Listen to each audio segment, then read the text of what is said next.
Halo, assalamualaikum sobat. Gimana kabar kalian? Semoga fitnah corona tidak mampu mendekati kita, karena Tuhan memberkati kita dengan nikmat sehat. Oke lah, kali ini kita akan membahas film berjudul Unstoppable yang menceritakan tentang seorang mantan gangster yang telah melakukan taubatan nasuha. Namun istrinya diculik oleh sindikat perdagangan wanita. Belum tahu dia siapa saya. Oke, siapkan secangkir kopi panas untuk menemani sobat dalam menyimak alur film ini dan ditemani sebatang. Let's go! Dong Xiao adalah seorang pekerja di bagian pengiriman ikan di pasar. Saat ia dan temannya Pai Jo sedang menaikkan ikan ke mobil, namun ada kerusuhan yang disebabkan oleh ketua Kang dan anak buahnya. Biasalah urusan palak memalak.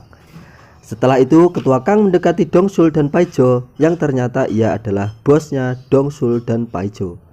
Di saat bersamaan, Dong Sul mendapat telepon dari ketua Park yang menawarkan bisnis investasi pada Dong Sul.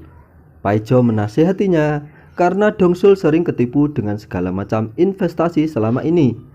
Namun setelah dirayu, akhirnya ia menyetujui kerjasama tersebut.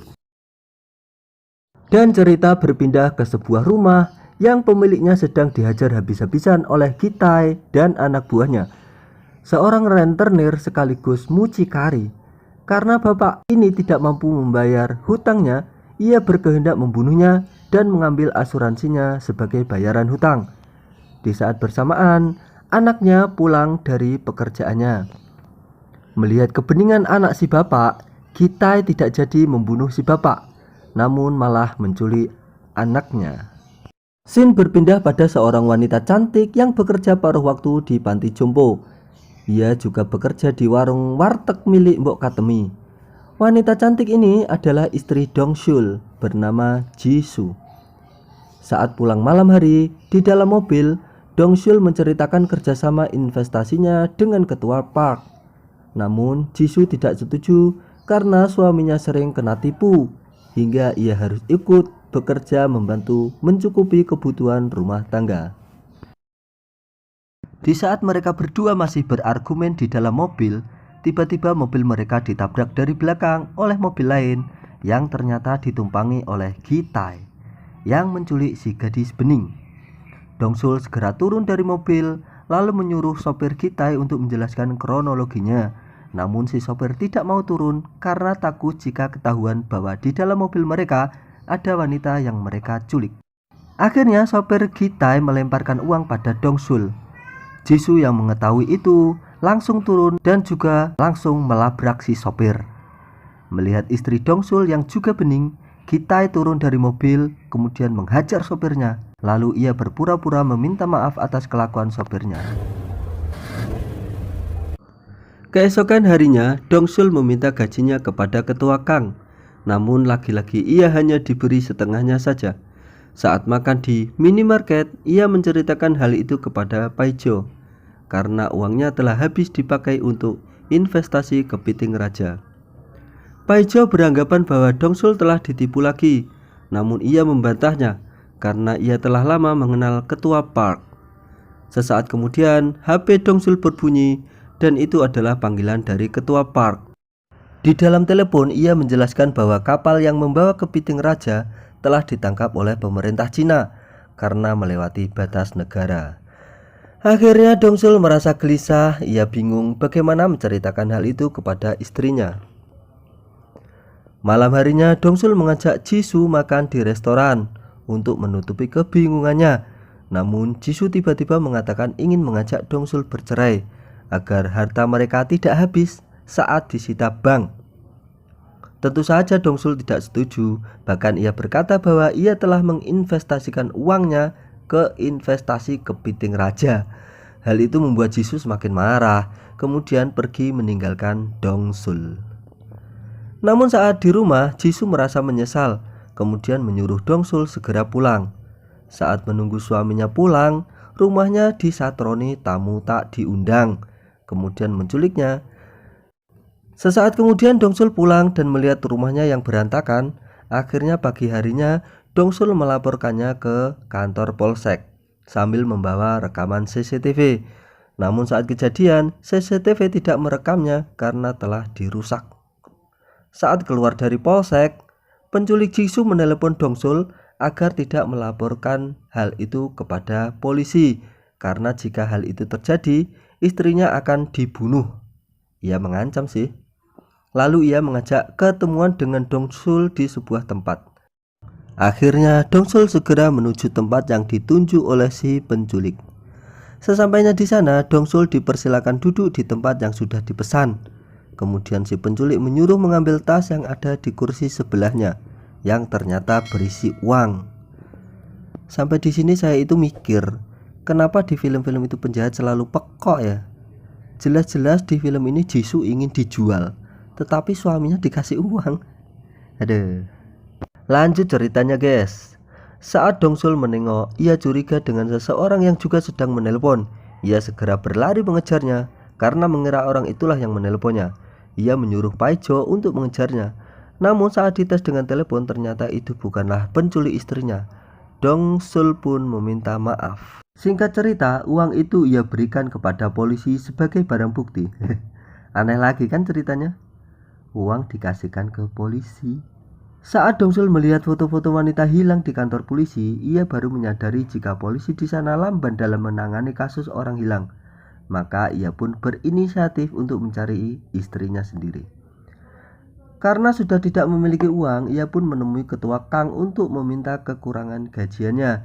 Namun ketua Kang tidak memberinya, malah menyuruh anak buahnya untuk mengusir Dongsul.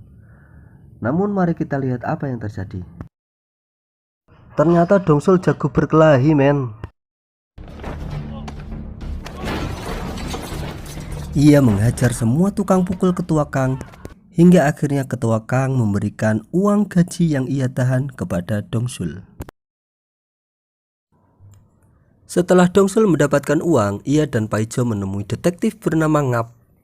Akhirnya mereka meneliti lagi rekaman CCTV, kemudian mendapatkan sebuah mobil yang dicurigai milik pelaku penculikan. Dan setelah mendapatkan nomor plat mobil yang mereka curigai, mereka pun langsung OTW ke sana.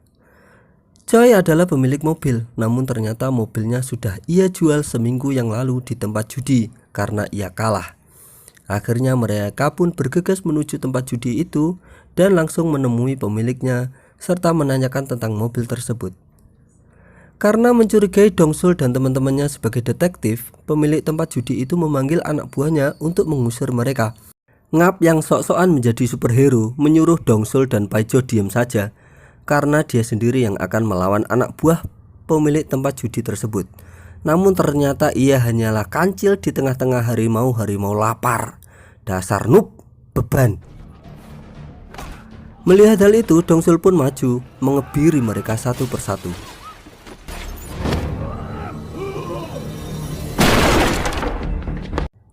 Akhirnya pemilik tempat judi itu memberikan semua informasi tentang mobil tersebut. Keluar dari tempat judi tersebut, Ngap terheran-heran dengan kemampuan Dongsul. Paijo menceritakan padanya bahwa Dongsul adalah mantan gangster yang pernah membunuh orang dengan mata tertutup. Ngap pun berpikir jika si penculik itu telah berurusan dengan orang yang salah. Kantor polisi memberi kabar pada Dongsul dan dengan bergegas ia pun menuju ke sana. Mereka mengabarkan telah menemukan jasad seorang wanita dengan ciri-ciri seperti istri Dongsul. Namun ternyata itu adalah jasad wanita yang ditemukan 2 tahun yang lalu. Keesokan harinya, Ngap mendapat informasi tentang seorang pria bernama Lee yang telah menjual istrinya pada Gitai.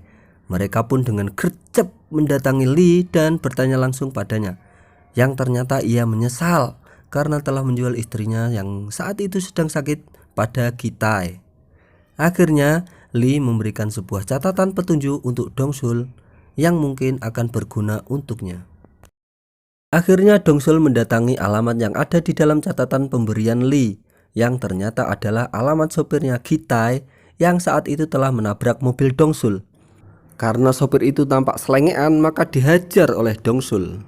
Ia pun membawa sopir itu ke rumah detektif Ngap yang langsung akan menginterogasinya. Kitai mendapat kabar tentang kemunculan Dongsul dari rekaman CCTV.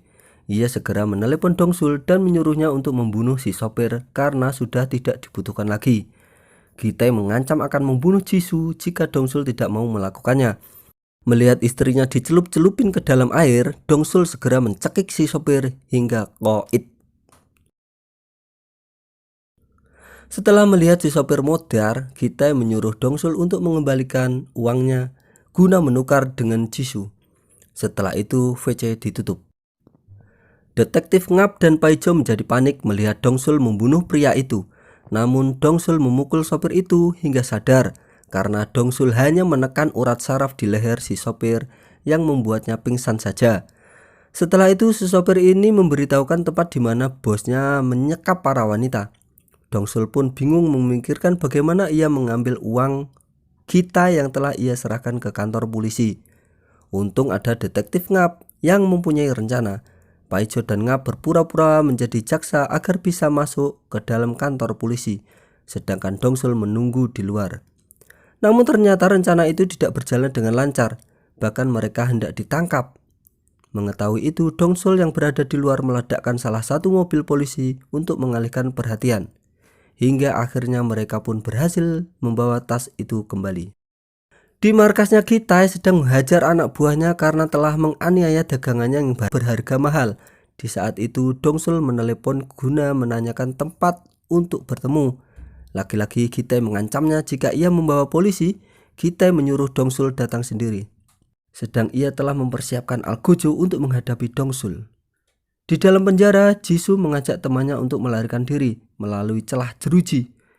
Tetapi hanya Jisoo saja yang berhasil karena keburu ketahuan anak buah Kitai. Ia menghentikan mobil dan meminta diantarkan ke kantor polisi. Namun ternyata jalanan pas macet, sehingga ia turun dan berlari menuju ke kantor polisi yang sudah dekat. Namun saat hendak sampai, Kitai datang dan menangkapnya lagi. Dongsul yang telah sampai di markas Kitai tanpa babi bu langsung memporak-porandakan markas Kitai.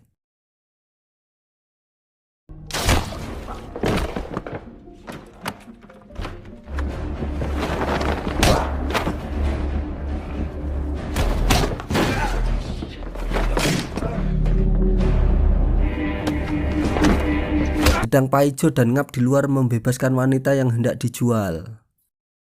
Kembali ke Dongsul yang terus merangsek ke dalam untuk mencari keberadaan istrinya. Dan ia menghajar semua anak buah Kitai yang mencoba menghalanginya.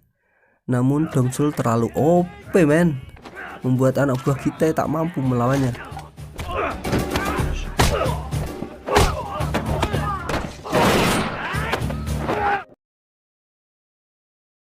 Hingga datang anak buah Kitai dengan ukuran tubuh mongkok yang berhasil menghajar Dongsul.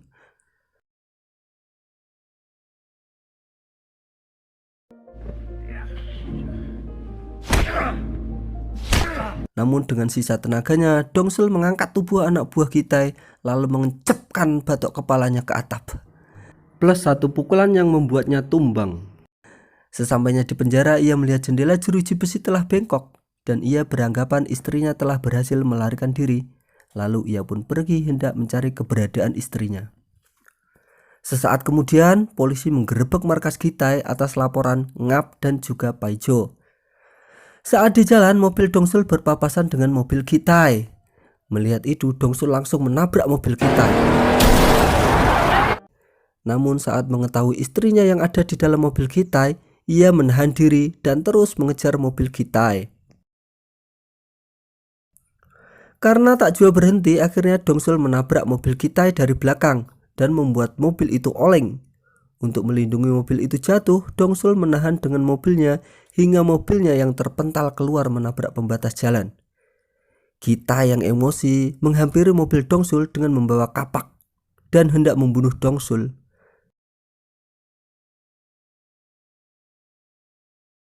Saat ia lengah, Dongsul yang bersembunyi di dalam mobil menarik Kitai ke dalam mobil dan langsung mengepretnya hingga terlempar keluar. Merasa sudah pasti kalah, Kitai meminta ampun, namun Dongsul tetap menghampirinya. Akhirnya ia mengeluarkan senjata untuk menakut-nakuti Dongsul. Namun top player ini dengan mudah menghindari serangan Kitai Kemudian hancur dah. Setelah itu Dongsul menuju ke mobil dan menyadarkan istrinya. Tak berselang lama, polisi dan ambulan tiba di TKP.